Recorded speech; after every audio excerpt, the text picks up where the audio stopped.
الله أكبر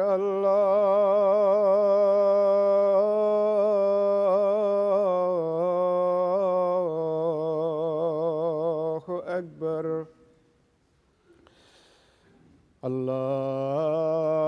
الله أكبر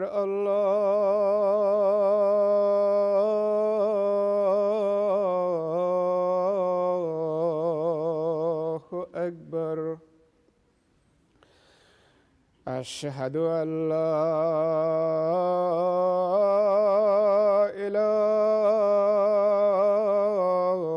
إله إلا الله أشهد أن لا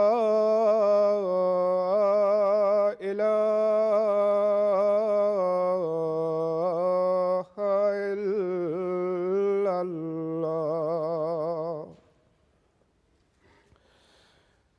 أشهد أن محمدًا رسول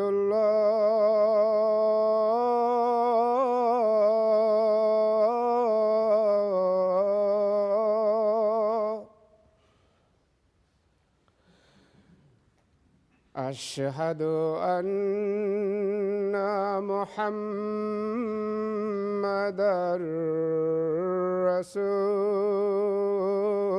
رسول الله حي على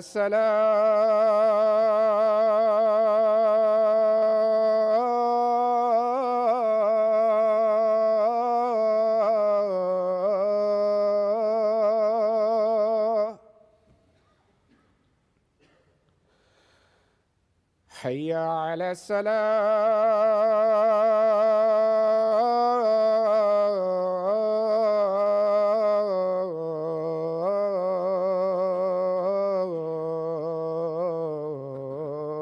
الصلاة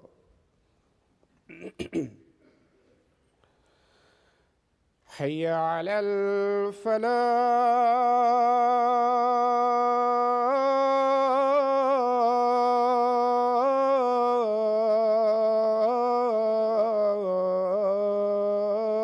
الفلاح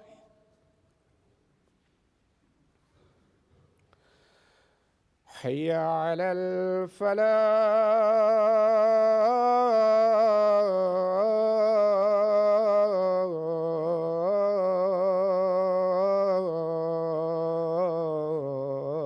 الفلاح الله أكبر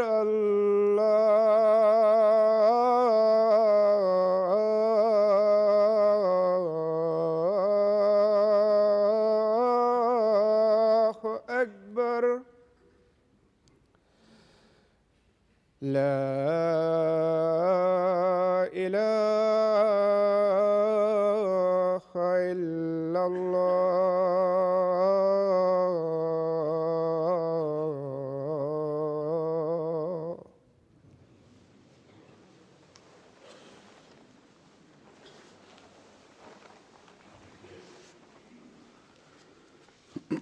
السلام عليكم ورحمة الله.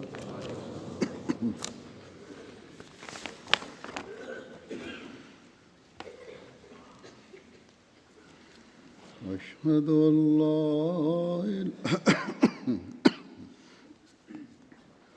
أشهد أن لا إله إلا الله وحده لا شريك له وأشهد أن محمدًا عبده ورسوله أما بعد فأعوذ بالله من الشيطان الرجيم بسم الله الرحمن الرحيم الحمد لله رب العالمين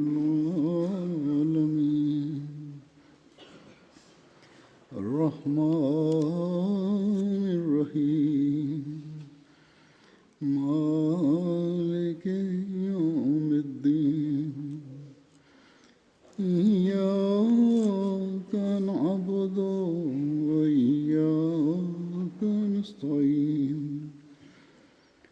اهدنا الصراط المستقيم صراط الذين أنعمت عليهم غير المغضوب عليهم ولا الضالين.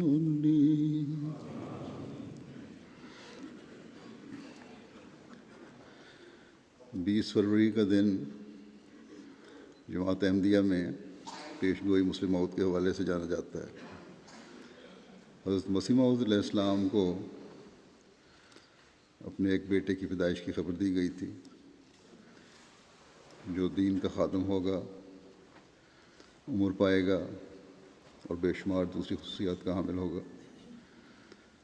حضرت مسیح موعود علیہ السلام اس پیش گوئی کی اہمیت کے بارے میں فرماتے ہیں کہ یہ صرف پیش گوئی ہی نہیں بلکہ ایک عظیم الشان نشان آسمانی ہے جس کو خدائے کریم جل شانہ نے ہمارے نبی کریم رؤوف و رحیم محمد مصطفیٰ صلی اللہ علیہ وسلم کی صداقت و عظمت ظاہر کرنے کے لیے ظاہر فرمایا ہے. اور دراصل یہ نشان ایک مردہ کے زندہ کرنے سے صدہا درجے اعلیٰ و اولیٰ و اکمل و افضل و اتم ہے، کیونکہ مردے کے زندہ کرنے کی حقیقت یہی ہے کہ جناب الہی میں دعا کر کے ایک روح واپس منگوایا جاوے، جس کے ثبوت میں معترضین کو بہت سی کلام ہے. مگر اس جگہ بفضل تعالی و احسان ہی و ببرکت حضرت خاتم الانبیاء صلی اللہ علیہ وسلم خداوند کریم سے اس عاجز کی دعا کو قبول کر کے ایسی بابرکت روح بھیجنے کا وعدہ فرمایا جس کی ظاہری و باطنی برکتیں تمام زمین پر پھیلیں گی. سو اگرچہ بظاہر یہ نشان احیاء موتا کے برابر معلوم ہوتا ہے، مگر غور کرنے سے معلوم ہوگا کہ یہ نشان مردوں کے زندہ کرنے سے صدہا درجے بہتر ہے.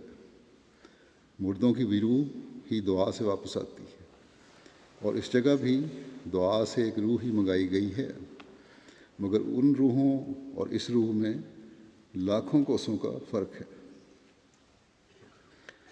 پھر اپنوں اور غیروں نے دیکھا کہ یہ مسیح علیہ السلام کی جو پیش گوئی تھی بڑی شان سے پوری ہوئی. اس پیش گوئی کے مصداق جیسا کہ وقت نے ثابت کیا حضرت مرزا بشیر الدین محمود احمد خلیفۃ المسیح ثانی تھے. جماعت کے علماء اور افراد جماعت یقین رکھتے تھے کہ یہ پیش گوئی حضرت خلیفۃ المسیح ثانی کے بارے میں ہی ہے، لیکن حضرت خلیفۃ المسیح ثانی نے خود کبھی بھی اس بات کا اظہار یا اعلان نہیں کیا تھا کہ پیش گوئی میرے بارے میں ہے اور میں ہی مسلم موعود کا مصداق ہوں، یہاں تک کہ آپ کی خلافت پر تقریباً 30 سال گزر گئے. آخر 1944 میں آپ نے اس بات کا اعلان فرمایا کہ میں مسلم موعود ہوں. آج میں مسلم موعود کے اس بارے میں دو خطبات سے خلاصتاً آپ کے ہی الفاظ میں عموماً کچھ بیان کروں گا.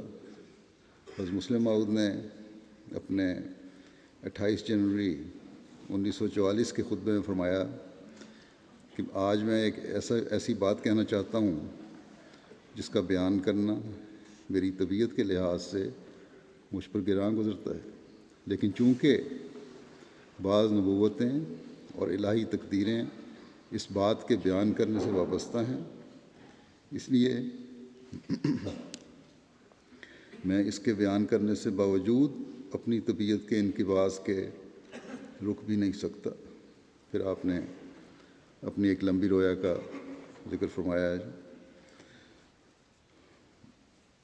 اور اس کی تعبیر کرتے ہوئے آپ نے فرمایا کہ وہ پیش گوئی جو مسلم موت کے متعلق تھی خدا تعالیٰ نے میری ہی ذات کے لیے مقدر کی ہوئی تھی۔ اس سے پہلے کبھی آپ نے اس بارے میں واضح اظہار نہیں فرمایا تھا۔ آپ فرماتے ہیں کہ لوگوں نے کہا اور بار بار کہا کہ آپ کی ان پیشگوئیوں کے بارے میں کیا رائے ہے، مگر میری یہ حالت تھی کہ میں نے کبھی سنجیدگی سے ان پیشگوئیوں کو پڑھنے کی کوشش بھی نہیں کی تھی، اس خیال سے کہ میرا نفس مجھے کوئی دھوکہ نہ دے اور میں اپنے متعلق کوئی ایسا خیال نہ کر لوں جو واقعہ کے خلاف ہو۔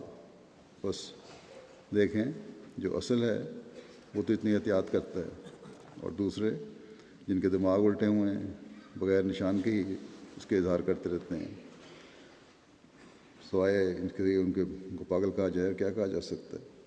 بہرحال اس پیشگوئی کے بارے میں اپنی شرم اور جھجک کا ایک جگہ آپ نے اس طرح ذکر فرمایا ہے کہ حضرت خلیفہ اول نے ایک دفعہ مجھے ایک خط دیا اور فرمایا کہ یہ خط جو تمہاری پیدائش کے متعلق ہے حضرت مسیح موعود علیہ السلام نے مجھے لکھا تھا، اس خط کو تشہیر الاذہان میں چھاپ دو۔ یہ رسالہ تشہیر الاذہان حضرت مسلم موعود نے شروع کیا تھا اور آپ ہی اس کی اشاعت بھی کرتے تھے۔ حضرت مسلم موعود فرماتے ہیں کہ میں نے حضرت خلیفہ اول کے احترام میں وہ خط لے لیا اور شائع بھی کر دیا، مگر میں نے اس وقت بھی اسے غور سے نہیں پڑھا۔ لوگوں نے اس وقت بھی کئی قسم کی باتیں کی خط شائع ہونے پر، مگر میں خاموش رہا۔ میں یہی کہتا تھا کہ ضروری نہیں کہ جس شخص کے بارے میں یہ باتیں ہیں انہیں اس کے سامنے بھی لایا جائے اور بتایا جائے، یا ضروری نہیں کہ جس شخص کے بارے میں یہ پیشگوئیاں ہیں وہ ضرور بتائے بھی کہ میں ان پیشگوئیوں کا مصداق ہوں۔ مثال کے طور پر آپ فرماتے ہیں کہ ریل کے متعلق حضرت صلی اللہ علیہ وسلم کی پیشگوئی تھی، آپ نے فرمایا تھا کہ ایک زمانے میں ریل شروع ہو جائے گی، اور ماننے والے مانتے ہیں کہ یہ پیشگوئی پوری ہو گئی، کیونکہ واقعات کو اپنی آنکھوں سے دیکھ رہے ہیں۔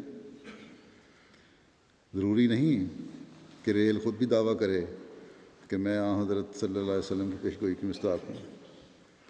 بہرحال لوگوں نے مختلف پیشگوئیاں آپ فرماتے ہیں کہ میرے بارے میں میرے سامنے رکھیں اور اصرار کیا کہ میں ان کا اپنے آپ کو مصداق قرار دوں، مگر میں نے ہمیشہ یہی کہا کہ پیشگوئی اپنے مصداق کو آپ ظاہر کرتی ہے۔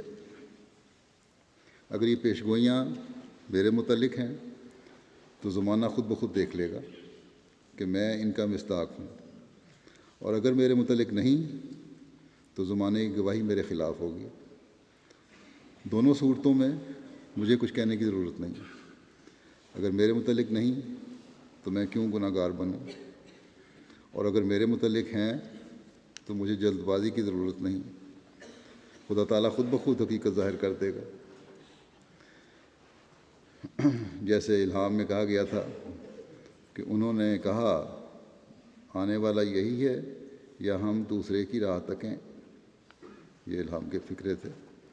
دنیا نے یہ سوال اتنی دفعہ کیا کہ اس پر ایک لمبا عرصہ گزر گیا۔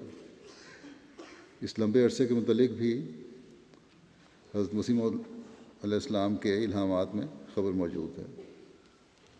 مثلا حضرت یعقوب علیہ السلام کے متعلق حضرت یوسف کے بھائیوں نے کہا کہ تو اسی طرح یوسف کی باتیں کرتا رہے گا۔ حضرت یعقوب کو کہا تھا یہاں تک کہ قریب المرگ ہو جائے گا یا ہلاک ہو جائے گا۔ مسلم فرماتے ہیں کہ یہی الہام حضرت مسیح موعود علیہ السلام کو بھی ہوا۔ اسی طرح یہ الہام ہونا کہ یوسف کی خوشبو مجھے آ رہی ہے، آپ کو الہام بھی ہوا، آپ نے اس کا شعر میں بھی ایک ذکر کیا ہوا ہے۔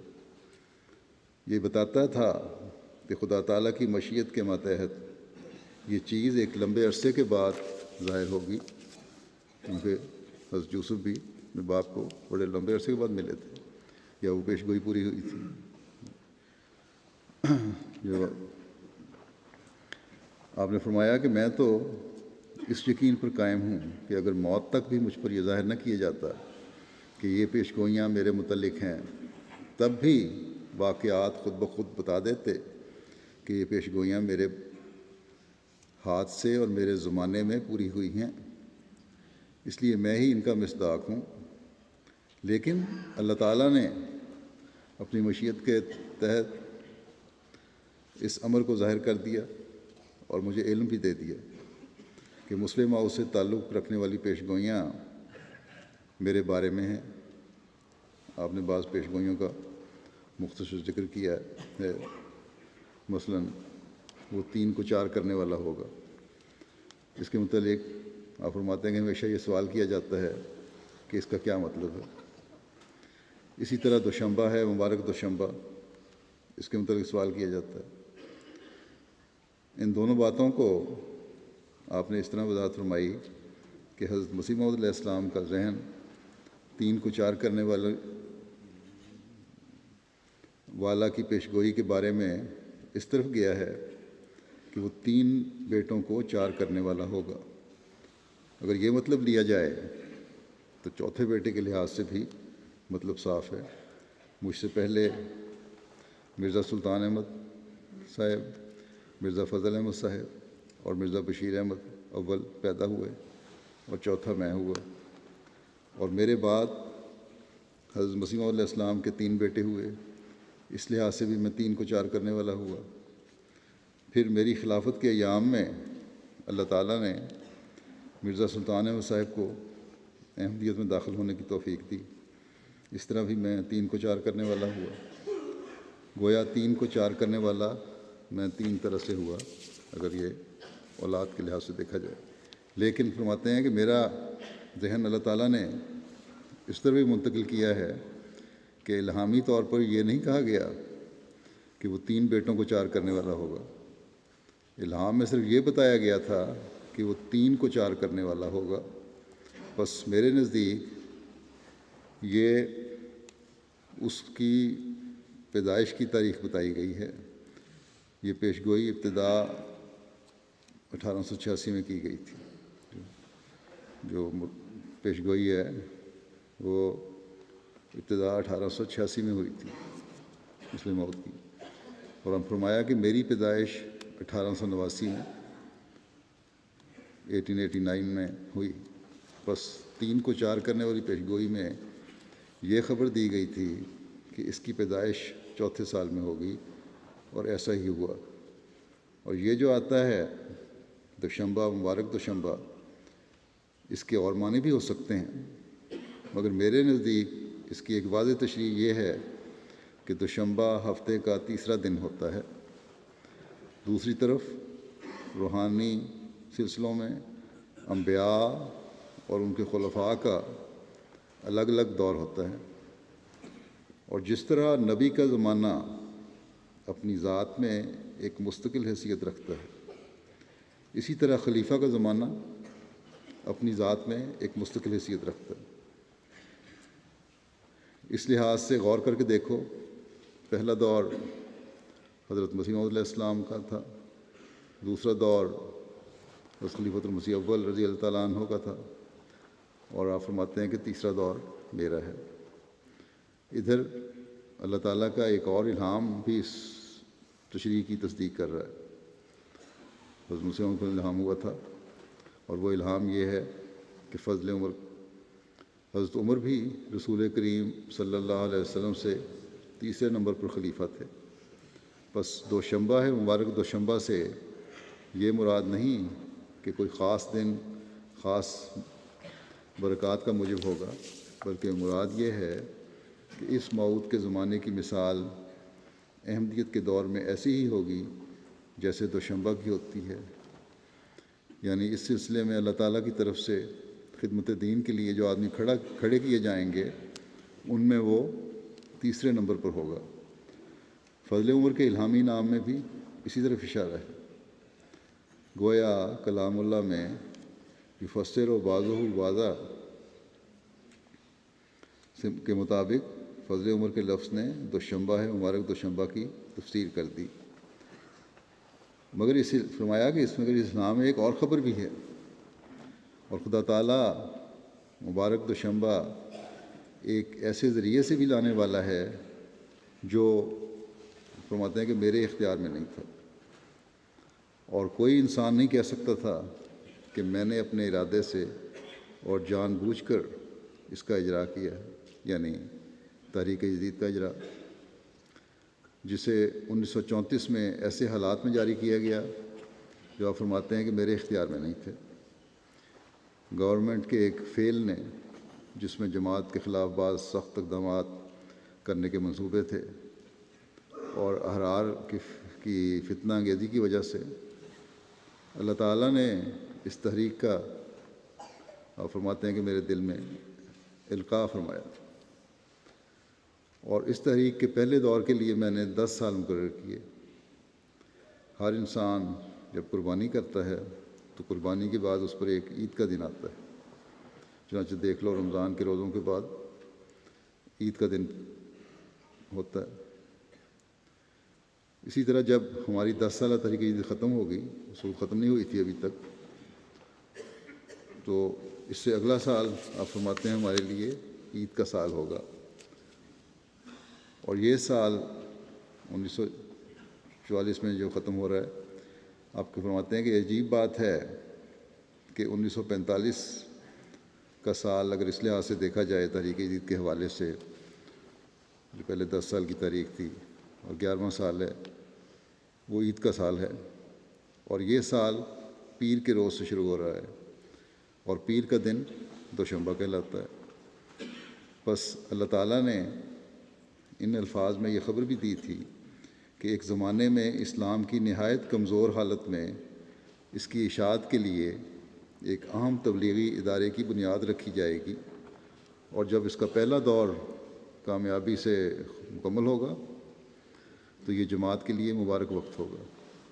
اور حالات نے اب دیکھیں ثابت بھی کر دیا کہ تحریک جدید کے ذریعے سے دنیا کے ہر کونے میں اسلام اور احمدیت کی تبلیغ پہنچ رہی ہے، اور آج ہم دیکھتے ہیں کہ تحریک جدید کی تاریخ بھی اپنی کئی دہائیاں مکمل کر کے دنیا کے ہر ملک میں جہاں بھی احمدیت کا پودا لگ چکا ہے وہاں قائم ہے۔ پھر اس لمبی رویا جس کے بارے میں میں نے بتایا کہ اس کے بعد حضرت مسلم موعود نے مسلم موعود ہونے کا اعلان کیا تھا، اس کے بارے میں حضرت مسلم موعود رضی اللہ عنہ فرماتے ہیں کہ اس رویا میں میری زبان پر یہ فکرہ جاری ہوا تھا کہ انا المسیح الموعود مسیلہ و خلیفۃ۔ ان الفاظ کا میری زبان پر جاری ہونا عجوبہ تھا۔ آپ فرماتے ہیں کہ جاگتے ہوئے تو ہونا ہی تھا کہ عجیب قسم کے الفاظ ہیں یہ میرے بارے میں، لیکن خواب میں بھی مجھے یہ احساس ہوا کہ یہ عجیب الفاظ میری زبان پر جاری ہوئے ہیں۔ فرماتے ہیں کہ بعد میں بعض لوگوں نے جب یہ رویا سنی اس کے بعد کہا کہ مسیحی نفس ہونے کا ذکر حضرت مسیح علیہ السلام کے اشتہار 20 فروری 1886 میں ہے۔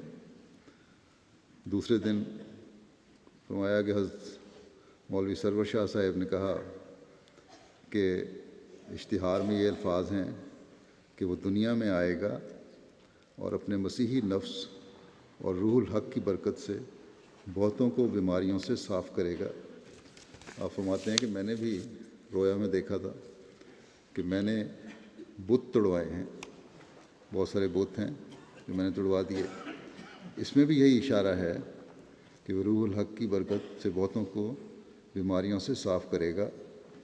روح الحق توحید کی روح کو کہتے ہیں، اور آپ نے تبلیغ اسلام کی دنیا میں بنیاد ڈال کر دنیا کے دلوں کو شرک سے پاک کیا۔ فرمایا کہ تیسرے میں نے رویا میں دیکھا تھا کہ میں بھاگ رہا ہوں، یہی نہیں کہ میں تیزی سے چلتا ہوں بلکہ دوڑتا ہوں، اور زمین میرے قدموں سے تلے سمٹتی چلی جاتی ہے۔ تیسرے موعود کی پیشگوئی میں یہ بات ہے کہ وہ جلد جلد بڑھے گا۔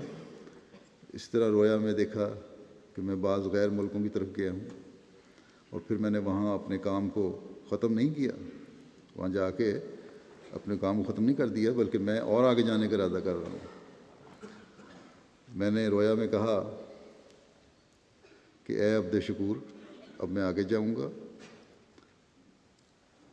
اور جب سفر سے واپس آؤں گا تو دیکھوں گا کہ تو نے توحید کو قائم کر دیا ہے، شرک کو مٹا دیا ہے، اور اسلام اور حضرت مسیح موعود علیہ الصلوۃ والسلام کی تعلیم کو دلوں میں راسخ کر دیا ہے۔ حضرت مسیح موعود علیہ السلام پر جو اللہ تعالیٰ نے کلام نازل فرمایا، اس میں اسی طرف اشارہ پایا جاتا ہے کہ وہ زمین کے کناروں تک شہرت پائے گا، یعنی تبلیغ کے کاموں کو آگے بڑھانے والا ہوگا۔ اور ہم دیکھتے ہیں کہ یہ پیش گوئی بھی یقیناً حضرت مسلم موعود رضی اللہ عنہ کے زمانے میں بڑی شان سے پوری ہوئی۔ اسی طرح آپ کی اس طویل رویا میں تقریباً پیش گوئی مسلم موعود کے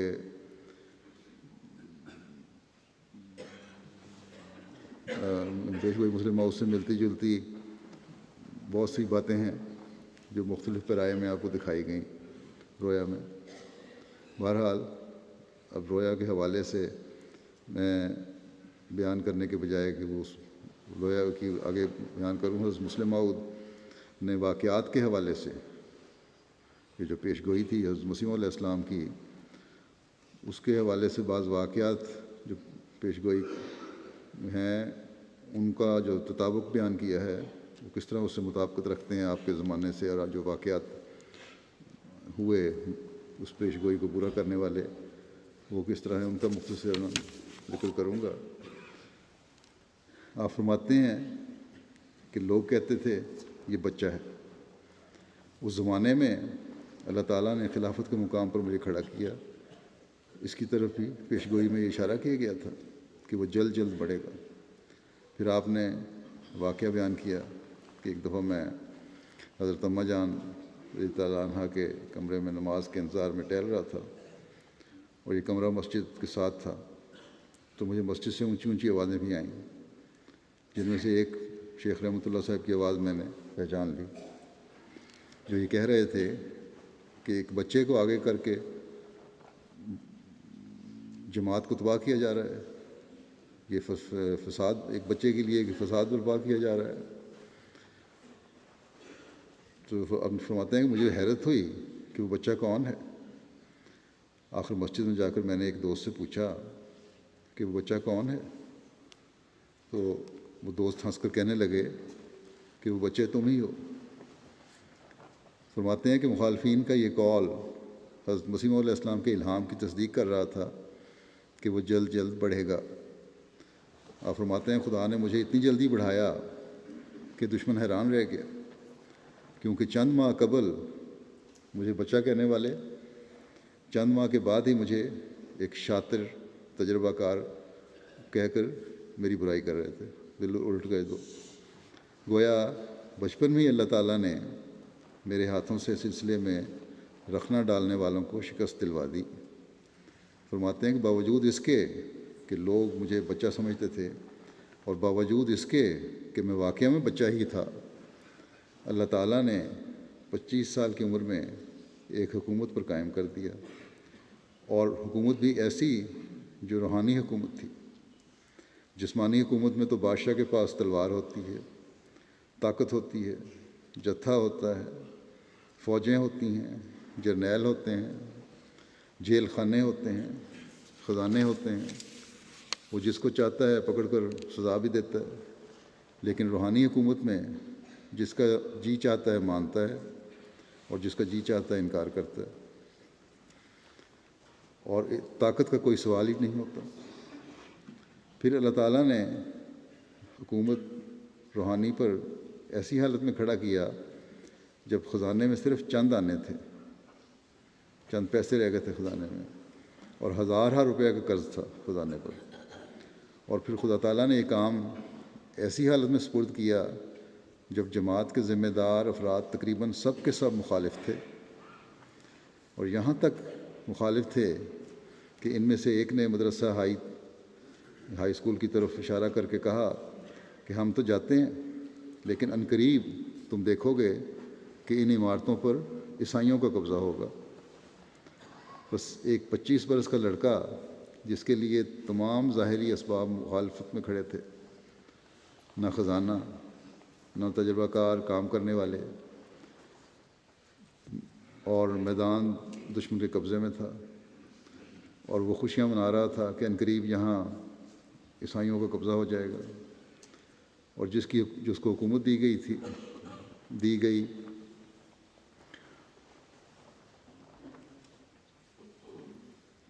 اور یہ کہتے تھے وہ لوگ کہ جس کو حکومت دی گئی ہے اس کے دن تنزل اور ادبار میں بدل جائیں گے، ذلت و رسوائی دیکھے گا وہ۔ ایک انسان غور کر سکتا ہے کہ ایسے حالات میں قوم کا کیا حال ہو سکتا ہے، مگر وہ دن گیا اور آج کا دن آیا۔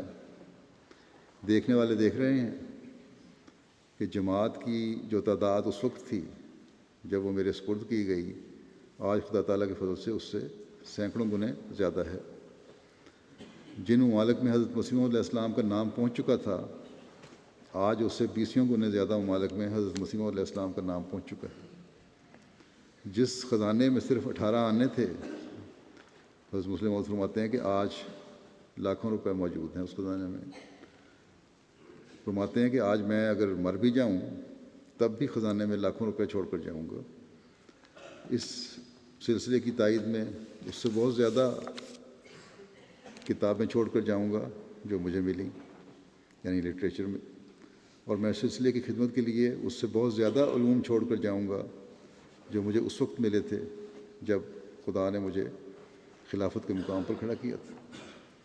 بس وہ خدا جس نے کہا تھا کہ وہ جلد جلد بڑھے گا اور خدا کا سایہ اس کے سر پر ہوگا، وہ پیشگوئی ایسے عظیم الشان رنگ میں پوری ہوئی ہے کہ دشمن سے دشمن بھی اس کا انکار نہیں کر سکتا۔ حضرت مسیح علیہ السلام نے اس پیشگوئی کو تو اتنا اہم قرار دیا ہے، جیسا کہ میں نے شروع میں بھی اقتباس پیش کیا تھا، کہ یہ صرف پیشگوئی نہیں بلکہ عظیم الشان نشان ہے۔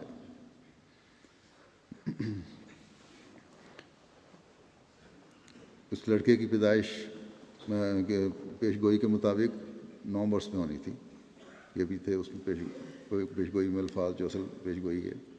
حضرت مسیح علیہ السلام فرماتے ہیں کہ 9 برس کے عرصے تک تو خود اپنے زندہ رہنے کا ہی حال معلوم نہیں، اور نہ ہی یہ معلوم کہ اس عرصے تک کسی قسم کی اولاد خواہ مخواہ ہوگی۔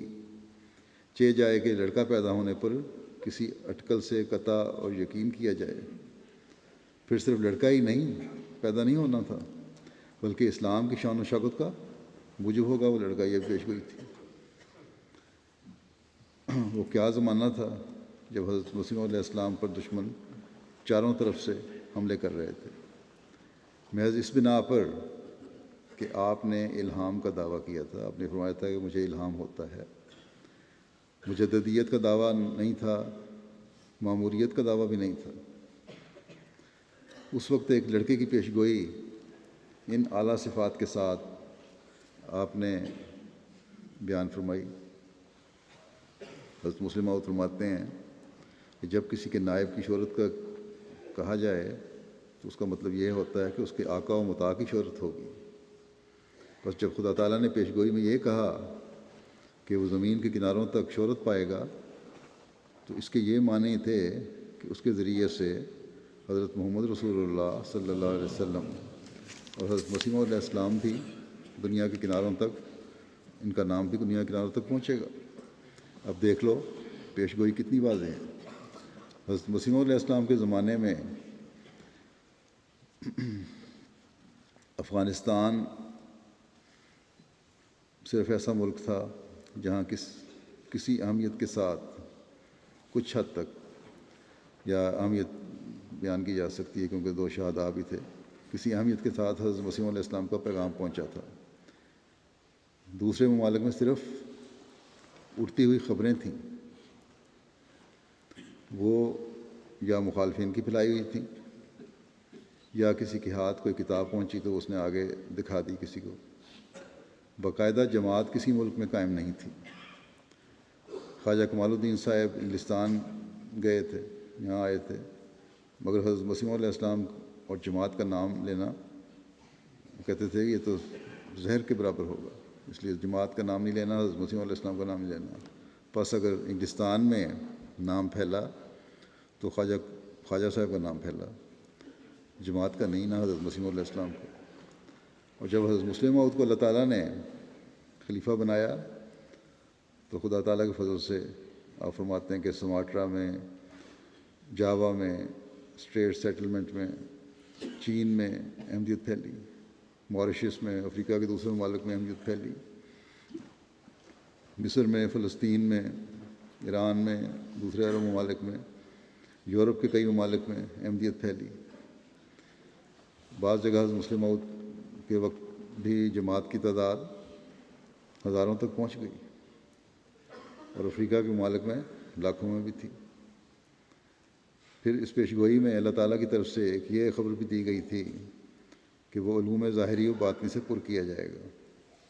آپ فرماتے ہیں کہ میں دعوے کرنے کا عادی نہیں، لیکن اس کے باوجود اس حقیقت کو چھپا نہیں سکتا کہ اسلام کے وہ محتم بشان مسائل جن پر روشنی ڈالنا اس زمانے کے لحاظ سے نہایت ضروری تھا، خدا تعالیٰ نے ان کے متعلق میری زبان اور میری قلم سے مضامین نکلوائے، ایسے مضامین نکلوائے ہیں کہ میں دعویٰ کر کے کہہ سکتا ہوں کہ ان تحریروں کو اگر ایک طرف کر دیا جائے تو اسلام کی تبلیغ دنیا میں نہیں کی جا سکتی۔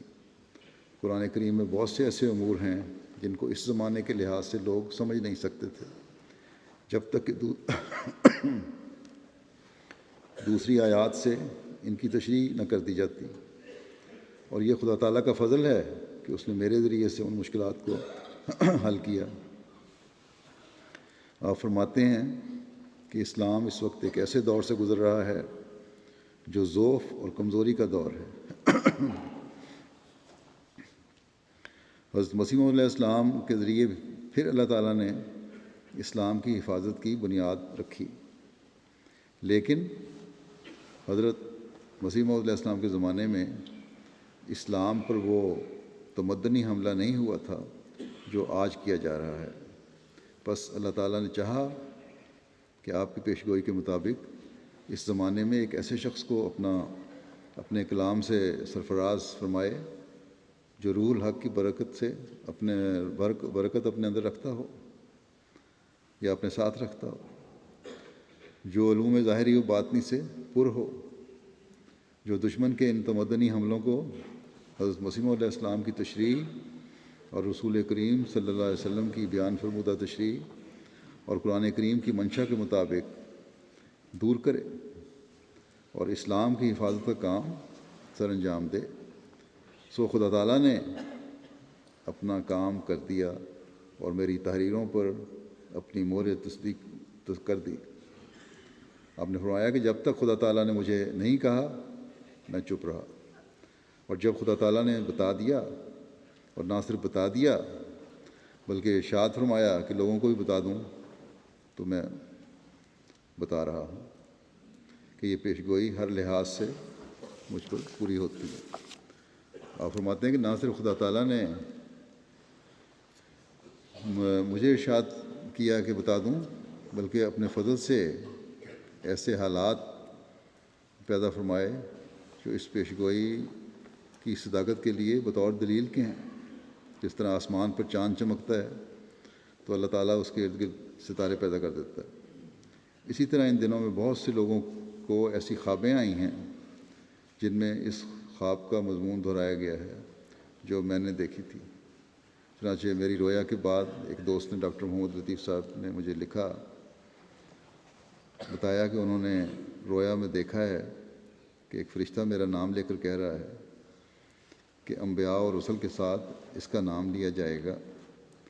انبیاء اور رسل کے ساتھ نام لیا جانے کا کہ وہی معنی ہے جس کی طرف حضرت مسیح علیہ السلام کی پیشگوئی میں بھی ارشاد کیا گیا ہے کہ وہ مسیح ہوگا، یعنی حضرت مسیح علیہ السلام نبی اور رسول ہیں، ان کے ساتھ میرا بھی نام لیا جائے گا۔ اسی طرح ایک اور دوست نے لکھا کہ رویا میں نے دیکھا کہ مینار پر کھڑے ہو کر آپ علیہ السلام بے کافی نبدہ کا اعلان کر رہے ہیں۔ علیہ السلام بکافی نبدا حضرت مسیح علیہ السلام کے ابتدائی الہاموں میں سے الہام ہے، اور مینار پر اس الہام کے اعلان کرنے کے معنی یہ ہیں کہ اللہ تعالیٰ تبلیغ احمدیت کو میرے ذریعے سے اور بھی مضبوط کر دے گا۔ چنانچہ جیسے ابھی پہلے بیان بھی ہوا ہے کہ کس طرح مختلف ممالک میں حضرت مسلم موعود رضی اللہ عنہ کے زمانے میں تبلیغ کا کام وسیع پیمانے پر شروع ہوا۔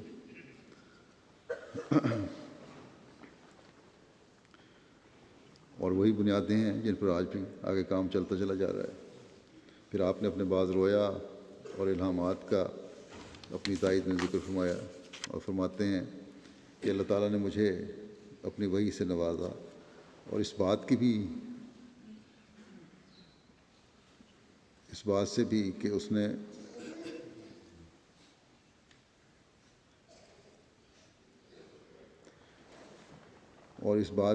نے اس کام کے لیے جو حضرت مسیح علیہ السلام کی پیشگوئی میں ہے مجھے تیار کیا ہے، یہ ہے کہ مجھے ایک رویا ہوا جو غالباً زمانہ حضرت مسیح علیہ السلام یا ابتدائی خلافت حضرت خلیفہ اول میں نے دیکھا تھا۔ یہ رویا میں نے اسی وقت میجر سید حبیب اللہ شاہ صاحب hall superintendent central jail Lahore کو اور دوسرے احباب کو سنا دی تھی۔ فرماتے ہیں کہ ابھی چند دن ہوئے انہوں نے خود بخود مجھ سے اس رویا کا ذکر کیا۔ فرمایا کہ میں نے دیکھا تھا کہ میں مدرسہ احمدیہ میں ہوں اور اسی جگہ مولوی محمد علی صاحب بھی کھڑے ہیں۔ اتنے میں شیخ رحمۃ اللہ صاحب آ گئے اور ہم دونوں کو دیکھ کر کہنے لگے کہ آؤ مقابلہ کریں، آپ کا قد لمبا ہے یا مولوی محمد علی صاحب کا؟ میں اس مقابلے سے کچھ ہچکچاہٹ محسوس کرتا ہوں، مگر وہ زبردستی مجھے کھینچ کر اس جگہ پر لے گئے جہاں مولوی محمد علی صاحب کھڑے ہیں۔ یوں تو مولوی محمد علی صاحب قد میں مجھ سے چھوٹے نہیں بلکہ غالباً کچھ لمبے ہی ہیں، لیکن جب شیخ صاحب نے مجھے اور ان کے پاس کھڑا کیا تو وہ بے اختیار کہہ اٹھے، یعنی شیخ صاحب کہہ اٹھے کہ میں تو سمجھتا تھا کہ مولوی صاحب اونچے ہیں، لیکن اونچے تو آپ نکلے۔ چنانچہ رویا میں دیکھتا ہوں کہ وہ مشکل میرے سینے تک ان کا سر پہنچتا ہے۔ پھر شیخ رحمۃ اللہ صاحب ایک میز لائے اور اس پر ان کو کھڑا کر دیا، مگر تب بھی وہ مجھ سے چھوٹے ہی رہے۔ اس کے بعد انہوں نے اس میز پر ایک سٹول رکھا اور اس پر مولوی صاحب کو کھڑا کیا، مگر پھر بھی مولوی صاحب مجھ سے چھوٹے ہی رہے۔ اس کے بعد انہوں نے مولوی صاحب کو اٹھا کر میرے سر کے برابر کرنا چاہا، لیکن وہ پھر بھی نیچے ہی رہے، بلکہ مزید برآں ان کی ٹانگیں اس طرح ہوا میں لٹک گئیں گویا کہ میرے مقابل پر بالکل ایک بچے کی حیثیت رکھتے ہیں، اور بمشکل میری کونیوں تک پاؤں آئے۔ اب دیکھو اس میں کس طرح اس تمام مقابلہ اور پھر اس کے انجام کی بھی خبر دی گئی ہے جو مولوی محمد علی صاحب سے ہونے والا تھا۔ حالانکہ اگر ابتدائی خلافت اولیٰ کے وقت کی رویا ہے تو اس وقت جماعت میں خواجہ کمال الدین صاحب سر اٹھا رہے تھے، نہ کہ مولوی محمد علی صاحب، لیکن اللہ تعالیٰ نے اس میں عجیب طریق پر بعد میں پیدا ہونے والے جھگڑوں کا نقشہ کھینچ کر رکھ دیا۔ چنانچہ دیکھ لو مولوی محمد علی صاحب میرے مقابلے میں اتنے نیچے ہوئے کہ ان کا سارا زور ہی اس بات کو ثابت کرنے پر صرف ہوتا ہے کہ خدا تعالیٰ کے حضور وہی لوگ معزز ہوتے ہیں جو چھوٹے ہوں۔ پہلے کہا کرتے تھے کہ ہم 95% ہیں اور یہ 4-5% ہیں، اور جماعت کی اکثریت کبھی ضلالت پر نہیں ہو سکتی، یہ پہلے مولوی صاحب کہا کرتے تھے۔ مگر اب کہتے ہیں کہ بے شک قادیان کی جماعت زیادہ ہے اور ہم تھوڑے ہیں، لیکن ان کا زیادہ ہونا ہی ان کے جھوٹے ہونے کا ثبوت ہے، کیونکہ اللہ تعالیٰ فرماتا ہے کہ میرے حقیقی بندے تو تھوڑے ہوا کرتے ہیں۔ یہ بالکل وہی نقشہ ہے جو اس رویا میں بتایا گیا تھا۔ وہ اتنے چھوٹے ہوئے کہ انہیں اپنا چھوٹا ہونا ہی اپنی صداقت کی دلیل نظر آتا ہے۔ پھر ایک اور رویا کا ذکر ہے، بلکہ الہام فرمایا کہ جس وقت جماعت میں اختلاف پیدا ہوا، اللہ تعالیٰ نے مجھے الہاماً بتایا کہ لا نمزق نہ ہوں، کہ ہم ان کو ٹکڑے ٹکڑے کر دیں گے۔ اس وقت یہ لوگ اپنے آپ کو 95% کہا کرتے تھے، مگر اب ان کی کیا حالت ہے؟ خدا نے ان کو اس پیشگوئی کے مطابق حقیقت میں ٹکڑے کو ٹکڑے کر دیا ہے۔ چنانچہ خواجہ کمال الدین صاحب نے اپنی وفات سے پہلے لکھا کہ مرزا محمود نے ہمارے متعلق جو الہام شائع کیا تھا وہ بالکل پورا ہو گیا ہے اور ہم واقعہ میں ٹکڑے ٹکڑے ہو گئے ہیں۔ تو اللہ تعالیٰ نے ان کو جیسا کہ الہام میں سب خبر دی گئی تھی میرے مقابلے میں ٹکڑے ٹکڑے کر دیے۔ میں اس کلام الہی کی مثالیں جو مجھ پر خدا تعالیٰ نے اپنے فضل سے نازل فرمایا فرماتے ہیں کہ اس وقت اسی قدر بیان کرتا ہوں، بعض بیان کیے ہیں اور بھی، یہاں تو میں نے 2 بیان کیے ہیں۔ آپ فرماتے ہیں کہ میرا ارادہ ہے کہ تحدیث نعمت کے طور پر ایک مختصر رسالہ میں کسی قدر تفصیل کے طور پر اپنے بعض الہاموں اور کشوف الرؤیا کا ذکر کر دوں۔ اب تو یہ چھپی ہوئی ہے کتاب کی صورت میں، کافی ضخیم کتاب ہے۔ حضرت مسلم فرماتے ہیں کہ اللہ تعالیٰ نے متعدد مرتبہ مجھ پر اپنے غیب کو ظاہر کر کے اس پیشگوئی کو سچا کر دیا کہ مسلم موعود خدا تعالیٰ کی روح حق سے مشرف ہوگا۔ یہ اللہ تعالیٰ کے نشانات ہیں جو اس نے مجھ پر ظاہر فرمائے۔ لوگ کہتے ہیں کہ اس میں کیا حکمت تھی کہ دوست تو پہلے ہی مجھے ان پیشگوئیوں کا مصداق قرار دیتے رہے اور میں نے ان پیشگوئیوں کا مصداق ہونے کا دعویٰ کیا، اب کیا ہے۔ کیا حکمت ہے اس میں؟ میں کہتا ہوں اس میں حکمت وہی ہے جو قرآن کریم کہتا ہے کہ ما کان اللہ لیضیع ایمانکم، کہ اللہ تعالیٰ جب نبی کی بعثت کے بعد موعود کھڑا کرتا ہے تو اللہ تعالیٰ یہ پسند نہیں کرتا کہ اس کی قائم کردہ جماعت کفر کا شکار ہو جائے اور ان کا ایمان ضائع ہو جائے، اس لیے وہ ایسے حالات پیدا کر دیتا ہے کہ اکثریت اسے موعود ماننے پر مجبور ہو جاتی ہے۔ پس لوگوں نے حضرت مسیح علیہ السلام کی پیشگوئیوں کو مجھ پر پورا ہوتے دیکھا تو ایمان اور یقین میں کامل ہوئے، مزید بڑھے۔ ان کا حضرت مسیح علیہ السلام پر بھی ایمان مزید بڑھا۔ آپ فرماتے ہیں کہ میری طرف سے بعد میں اعلان ہونے اور جماعت کی طرف سے پہلے مجھے اس پیشگوئی کا مصداق قرار دینے میں اللہ تعالیٰ کی حکمت یہی ہے کہ اللہ تعالیٰ مومنوں کو دوسری دفعہ کفر و اسلام کے امتحان میں ڈال کر ان کے ایمان کو ضائع کرنے کے لیے تیار نہ تھا اور نہیں چاہتا تھا کہ 2 موتیں اپنی جماعت پر وارد کرے۔ پہلی موت تو وہ تھی جب انہوں نے لوگوں نے جن حضرت مسیح علیہ السلام کو مانا اسی موت کو جھٹلایا، پھر اللہ تعالیٰ نے ان کی کسی نیکی کی وجہ سے رحم کر کے انہیں زندہ کر دیا، حضرت مسیح علیہ السلام کی جماعت میں شامل فرما دیا انہوں نے رشتہ داروں کو چھوڑا، تکالیف برداشت کی، لیکن اپنے ایمان کو سلامت رکھا۔ اس کے بعد یہ خیال کرنا کہ اس ابتلا میں سے گزرنے والے لوگوں کی زندگی میں خدا تعالیٰ ایک ایسا موعود بھیج دے گا جس کی صداقت کے نشان اس کے دعوے کے ایک لمبے عرصے بعد ظاہر ہوں گے، اس کا مطلب یہ ہے کہ مومن کو پھر کفر کے گڑھے میں دھکیل دیا جائے اور صحابہ کو پھر کافر و منکر بنا دیا جائے، جماعت ابتلا میں پڑ جائے۔ یہ خدا تعالیٰ کی سنت کے خلاف ہے۔ اس لیے اللہ تعالیٰ نے مسلم موت کے متعلق جو حضرت مسیح علیہ السلام کی تیار کردہ جماعت تھی یا اور مسلم موت کے متعلق جو حضرت مسیح علیہ السلام کی تیار کردہ جماعت کی زندگی میں آنے والا تھا، مسلم موت یعنی حضرت صحابہ کے وقت میں آنا تھا، جس نے یہ تدبیر اختیار کی کہ پہلے اسے جماعت کا خلیفہ بنا کر ان سے عہد اطاعت لے لیا اور ان پیشگوئیوں کو پورا کرنے کے سامان پیدا کر دیے جو اس کے متعلق بتائی گئی تھی۔ اور جب حقیقت جماعت پر روز روشن کی طرح کھل گئی تو پھر اسے بھی یعنی خلیفۃ المسیح کو بھی یا مسلم ہونے والے کو بھی اس حقیقت سے بدریہ آسمانی اخبار کے علم دے دیا تا آسمان اور زمین دونوں کی گواہی جمع ہو جائے اور مومنوں کی جماعت کفر و انکار کے داغ سے بھی محفوظ کر دی جائے۔ اللہ تعالیٰ اس زمانے میں بھی سب کے ایمان کو سلامت رکھے اور احمدی کے ایمان کو سلامت رکھے اور کفر و انکار کے داغ سے ہمیشہ محفوظ رکھے۔ احباب جماعت کو حضرت مسلم موعود رضی اللہ عنہ کے علم و معرفت کے کلام سے بھی زیادہ استفادہ کرنا چاہیے. اردو میں بھی ہے اور باقی زبانوں میں بھی کچھ لٹریچر ہے، اس کو پڑھنا چاہیے. اللہ تعالیٰ اس کی سب کو توفیق دے. ابھی نمازوں کے بعد میں ایک جنازہ غائبی پڑھاؤں گا جو مکرم صوفی نظیر احمد صاحب مکرم میاں محمد عبداللہ صاحب مرحوم کا ہے. اب 7 فروری کو جرمنی میں تقریباً 93 سال کی عمر میں وفات پا گئے. انا للہ و انا الیہ راجعون. پارٹیشن سے قبل بھی فوج میں ملازمت کرتے تھے اور پارٹیشن کے بعد پھر حضرت مسلم موعود رضی اللہ عنہ کے حکم پر قائم ہونے والی فرقان فورس میں بھی شامل ہو کر بطور انسٹرکٹر اپنا فرائض بجا لاتے رہے.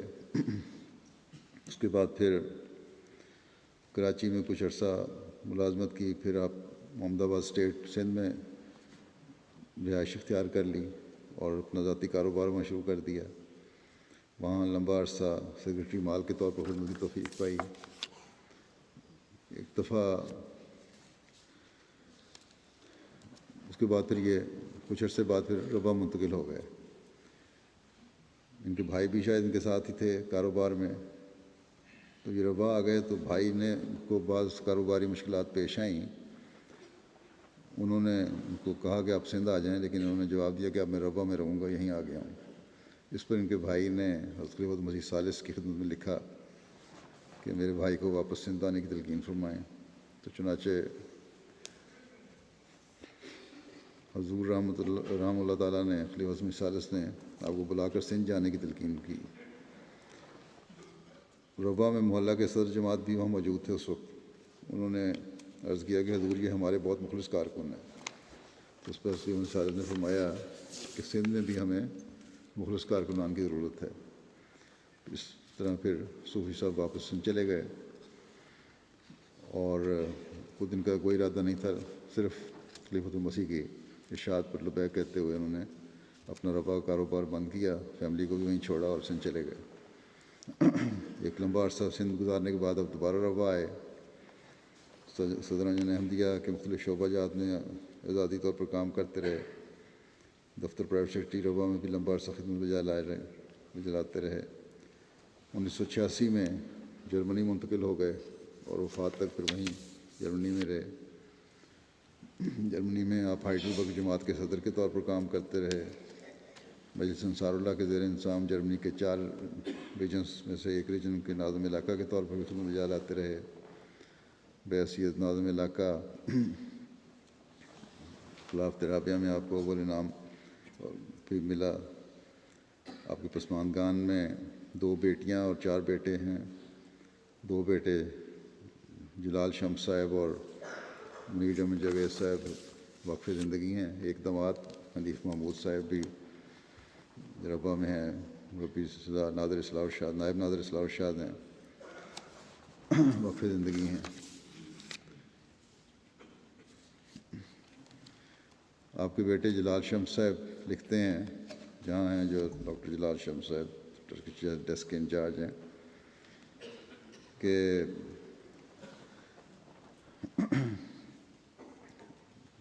ہمیشہ یہ کوشش ہوتی تھی کہ جب خلیفہ وقت اگر موجود ہیں یا یہاں وہ آئے ہوئے ہیں تو خلیفہ وقت کے پیچھے نماز ادا کریں.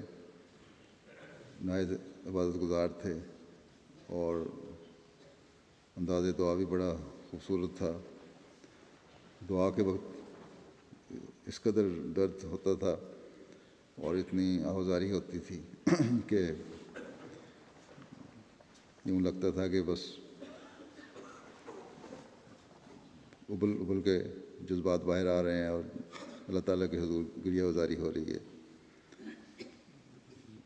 کہتے ہیں کہ ان کے بھائی منیر جاوید سب 6 ماہ کے تھے تو ان کو نمونیا ہو گیا، بیمار ہو گئے، بچنا مشکل تھا. تو ہماری ڈاکٹر نے جواب دے دیا تھا. ایک دفعہ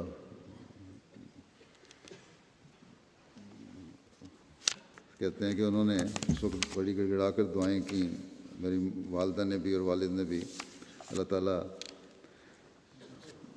کہ وقف کروں گا اس بچے کو. تو اللہ تعالیٰ نے دعائیں سنی. لیکن ایسی حالت آ گئی تھی ایک وقت میں ان کی والدہ نے کہا کہ بچے کی حالت نظر کی لگ رہی ہے مجھے، آپ کہاں جا رہے ہیں؟ تو نماز کا وقت تھا، باجماعت نماز پڑھنے مسجد جا رہے تھے، کہتے اسی کے پاس جا رہا ہوں جس کو صحت دینے کی طاقت ہے، اسی سے مانگنے جا رہا ہوں۔ تو اتنا یقین تھا اپنے خدا پر بھی ان کو۔ سندھ میں بھی جب کوئی کارکن وہاں جو جماعت کی زمینیں ہیں وہاں سے اکاؤنٹنٹ یا کوئی رخصت پہ جاتا تو اس کی جگہ آپ رضاکارانہ طور پر خدمت سر انجام دیتے۔ وصیت اپنے بہت شروع میں کر لی تھی خود بھی، اور نوجوانوں کو وصیت کرانے کا بڑا شوق تھا۔ وصیت فارم بھی اپنے پاس رکھتے تھے اور تلقین کیا کرتے تھے، رسالہ الوصیت پڑھو اور وصیت کرو۔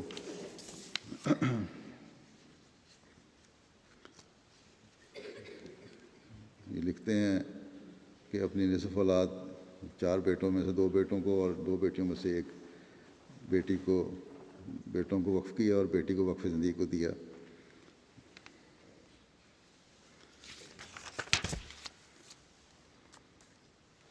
ان کے بیٹی نے غالباً یہ لکھا ہے کہ قرآن کریم کی تلاوت نہ صرف تمام عمر آپ کی روزانہ روٹین رہی بلکہ تمام بچوں کو بھی، اپنے پوتے پوتیوں اور نواسے نواسیوں کو بھی نماز اور تلاوت قرآن کریم کی تلقین کیا کرتے تھے۔ حضرت مسیح موعود علیہ السلام کی کتب کا مطالعہ روزانہ کا معمول تھا۔ آپ کہا کرتے تھے کہ میں نے حضرت مسیح موعود علیہ السلام کی کتب کا 3 بار مطالعہ کیا ہے۔ اور بیٹی کہتی ہے مجھ سے بھی پوچھا کہ تم بھی پڑھتی ہو کہ نہیں۔ رسم و رواج کے سخت مخالف تھے، کہتی ہیں کہ اول تو ہمارے خاندان میں رسم و رواج کا تصور نہیں، لیکن اس کا ذرا سا بھی امکان محسوس کرتے طبیعت پر ناگوار گزرتا اور وہاں سے ناراض ہو کر اس پہ چلے جاتے۔ خدا پر بڑا توکل تھا۔ آخری بیماری بھی کافی لمبی تھی ان کی، تکلیف دہ تھی، لیکن بڑے صبر اور شکر سے بیماری کو کاٹا انہوں نے۔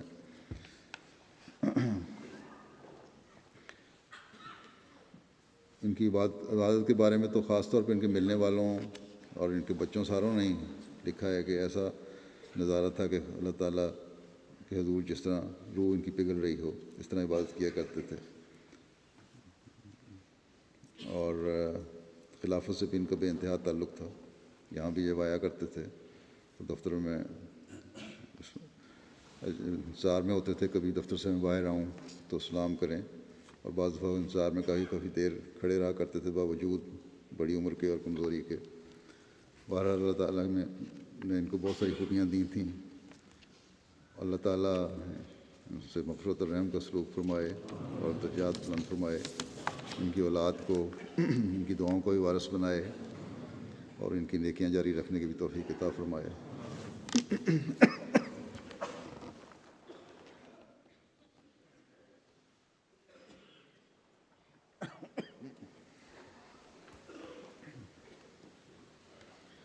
الحمد لله نحمده ونستعينه ونستغفره ونؤمن به ونتوكل عليه ونعوذ بالله من شرور أنفسنا ومن سيئات أعمالنا، من يهده الله فلا مضل له ومن يضلل فلا هادي له، ونشهد أن لا إله إلا الله ونشهد أن محمدا عبده ورسوله۔ عباد الله رحمكم الله، إن الله يأمر بالعدل والإحسان وإيتاء ذي القربى وينهى عن الفحشاء والمنكر والبغي يعظكم لعلكم تذكرون۔ اذكروا الله يذكركم وادعوه يستجب لكم ولذكر الله أكبر۔